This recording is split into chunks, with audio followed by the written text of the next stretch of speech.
Thank you. Please sit down. Well, thank you not only for being here, but for what you did. I want to thank the Vice President Harris and the congressional leaders who are here today. You know, in a moment I'm going to sign this bipartisan government funding bill. But with this bill, we're going to send a message to the American people, a strong message that Democrats and Republicans can actually come together and get something done, right, Nance? And to fulfill our most basic responsibilities. To keep the government open and running for the American people, serving the American people, investing in your communities, and investing in the American people and doing it in a fiscally responsible way. This bill also includes historic funding, $13.6 billion, to address Russia's invasion of Ukraine and the impact on surrounding countries.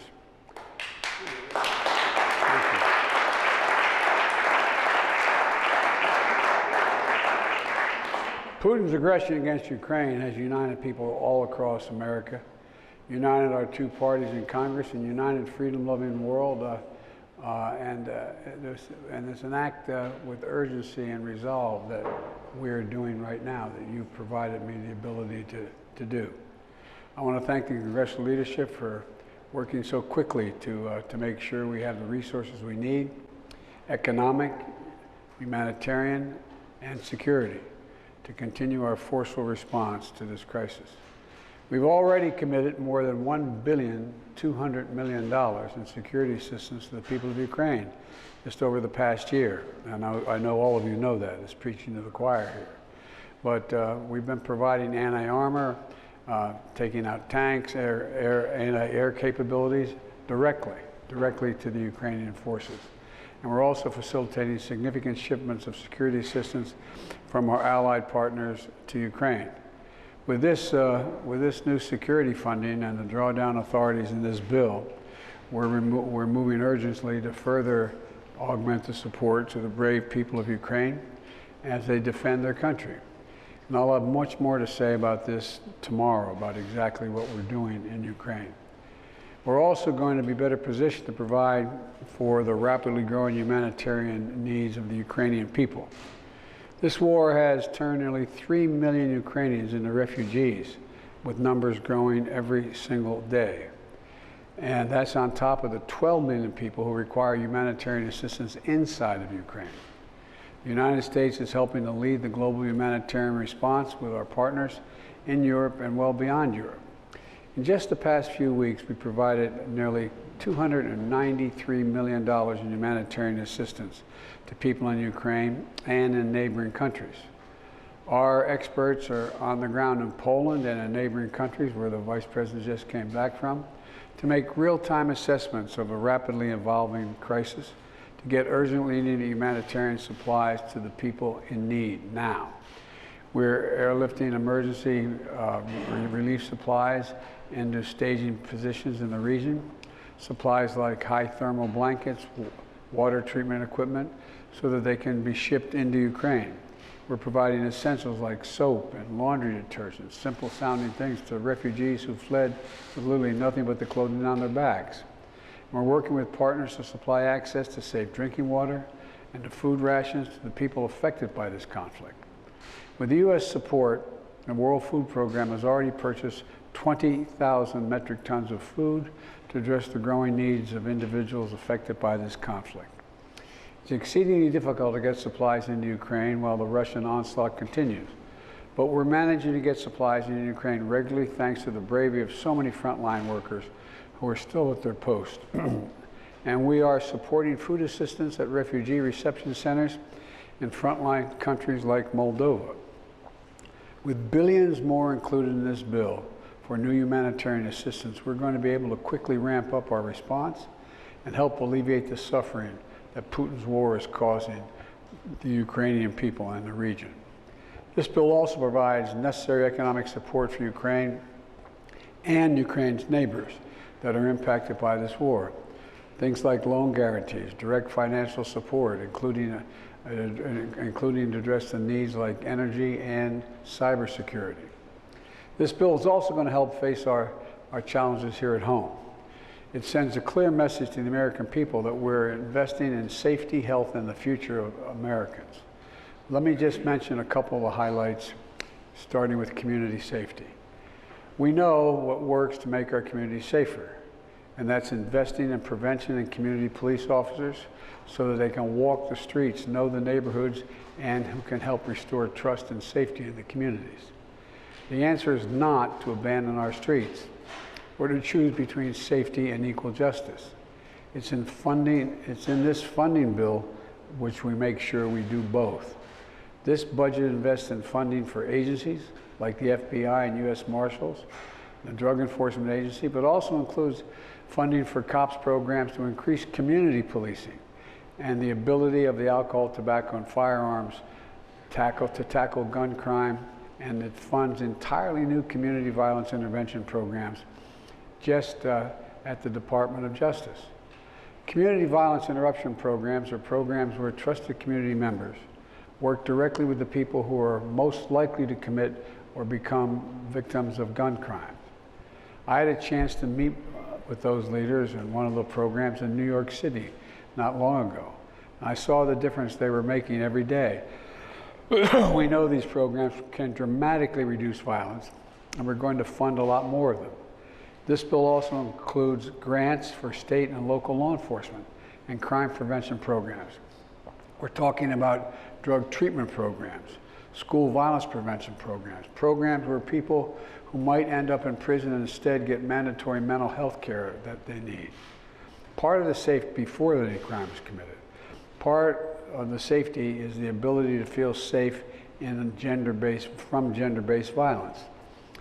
I wrote a Violence Against Women Act with many in this room years ago, 28 years ago, to provide protection against domestic violence, stalking, sexual assault, and to support survivors and help them find a way out of those abusive situations they were locked into because they had no means to leave, with support for rape crisis centers as well as housing and legal assistance. The law has saved lives, and that's helped women rebuild their lives and make children a heck of a lot safer. Today, with this bill, we reauthorize and strengthen the Violence Against Women Act. For example,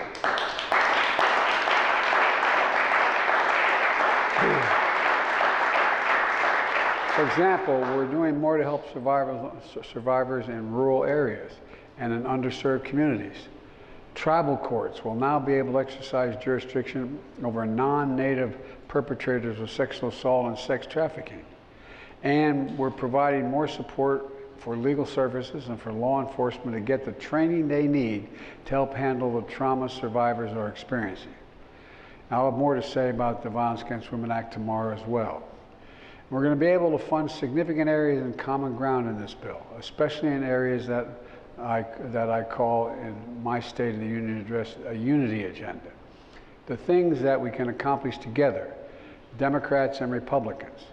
Two elements of that agenda are, one, beat the opioid epidemic, and two, take on the challenges of mental health, which have been exacerbated because of the COVID problem. This bill supports opioid response grants that are funding that we provide to states to support opioid prevention, treatment, and recovery services. We also included funding for states and support mental health services, as well as additional funding for children's mental health services, which has increased exponentially. I've also called for increasing Pell Grants to make colleges more affordable. And that is anyone making less than $50,000 a year, they're eligible for a Pell Grant. This bill delivers increasing the maximum Pell Grant by $400, which will make a difference in a lot of lives. And I'd like to add a word about another investment this bill makes, one that I expect will pay dividends for hope, healing, and for our economy for generations to come. And it's called ARPA-H, Advanced Research Project Agencies of Health. This will be a new kind of entity, an engine for innovation, a place where we'll do the high-risk, high-reward research that can drive unprecedented progress in biomedicine. It's based on DARPA, the Defense Department's Advanced Research Project Agency, that has led to breakthroughs in technologies that protect our national security, like the internet, GPS, and so much more. ARPA-H will have a singular purpose: to drive breakthroughs to prevent, detect, and treat diseases including cancer, Alzheimer's and diabetes, and other diseases. And by the way, we're proving that we can invest in the American people in a fiscally responsible way. Last year, the deficit dropped for the first time since 2015. It fell by $360 billion last year. And this year, it's on track to drop by more than $1 trillion. After 4 years in a row of increasing deficits before I took office, we're now on a track to see the largest ever decline in the deficit in American history.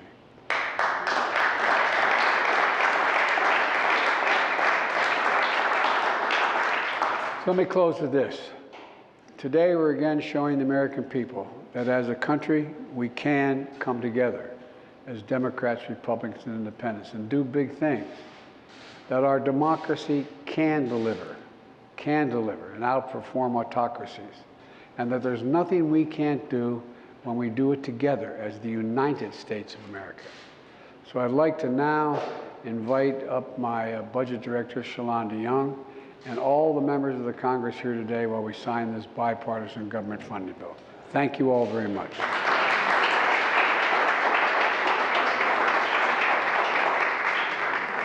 I'm next to you, Shalonda. Lady.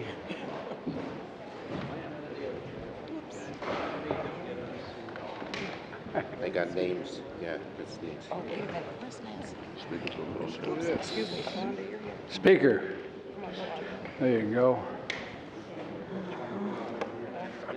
Now, I know we usually hand out pens to everyone who's done this, but you're all going to get a pen, but we didn't have 15 pens up here, so I'm going to make sure you get it when we finish. I want to make sure my signature is legible. Well, it is, See Pat. how faint mine is and how dark his is. Yeah, I know. I tell you what, Nancy. Anyway, I'm going to give it a shot here, okay?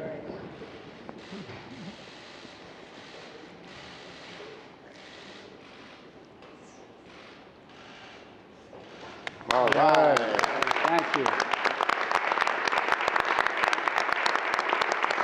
Give the pen to Shalonda. Shalonda, you get it. There you go. Thank you.